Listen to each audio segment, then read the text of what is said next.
Uncle आगे से left ले लो ना। राइट से ज्यादा सही रहेगा। अरे अंकल मैप में तो लेफ्ट वाला रास्ता खाली दिखा रहा है, लेफ्ट ले लीजिए ना।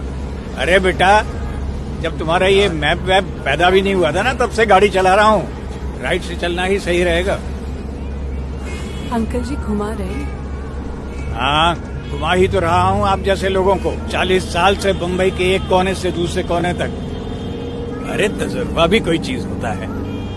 अंकल को अगर इतना ही कॉन्फिडेंस है अपने नॉलेज पर, चैलेंज करके देखें। हाँ यार, वैसे भी घूम ही रहे, थोड़ा और घूम लेंगे नहीं? अंकल आपके तजुर्बे पर इतना ही गुरूर है तो एक टेस्ट हो जाए। आजमा के देख लो। हाँ अंकल, अब बताइए हम किस एरिया में खड़े हैं? सबसे पहले तो तुम लोगों ने मेरी आंखों पे पट्टी बांध दी। अब इस बुढ़ापे में मुझे आंख में चौली खिलाओगे क्या? फिर मुझे दूसरी टैक्सी में बिठा दिया। वो जब हमारी ट्रैफिक में गाड़ी रुकी थी ना, वहाँ शोर शराबा बहुत था। एक टेबल दो पे बादशाह। लेकिन वेटरों की आवाज से मुझे अंदाजा हो गया था कि हम बादशाह कोल्ड ड्रिंक के आसपास ही कहीं हैं। उससे थोड़ा और आगे जब हम बढ़े, एकदम से इत्र की महक आई थी मेरी नाक में।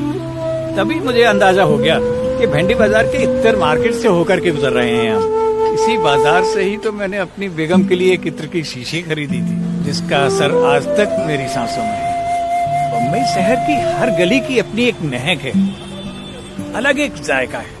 फिर एक जगह आप लोगों ने जलेबी पैक कराई थी ना? अंकल आप लेंगे जलेबी? हाँ हाँ, क्यों नहीं। वैसे जलेबी तो बम्बई में हर जगह मिलती है, लेकिन जब मैंने पर रखी तो मुझे लगा कि ये तो मावा की जलेबी है, और मावा की जलेबी या तो बुरहानपुर वाले के पास मिल सकती है या फिर जे जलेबी वाले के पास।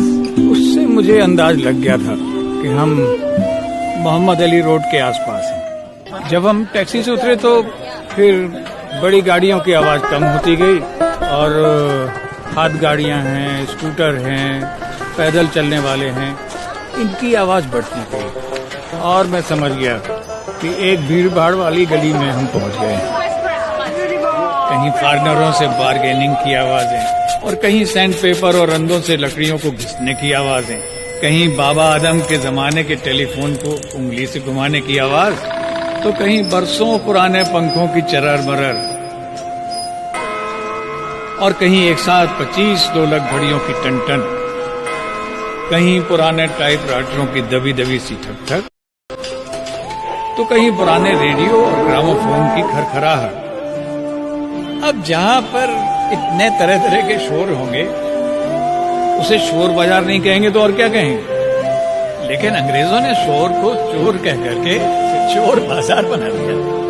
हम मटन स्ट्रीट में चोर बाजार के बिल्कुल बीचों बीच खड़े हुए हैं इस वक्त, और अगर 2 मिनट और रुक जाएं तो अजान की आवाज भी हमें सुनाई दे सकती है।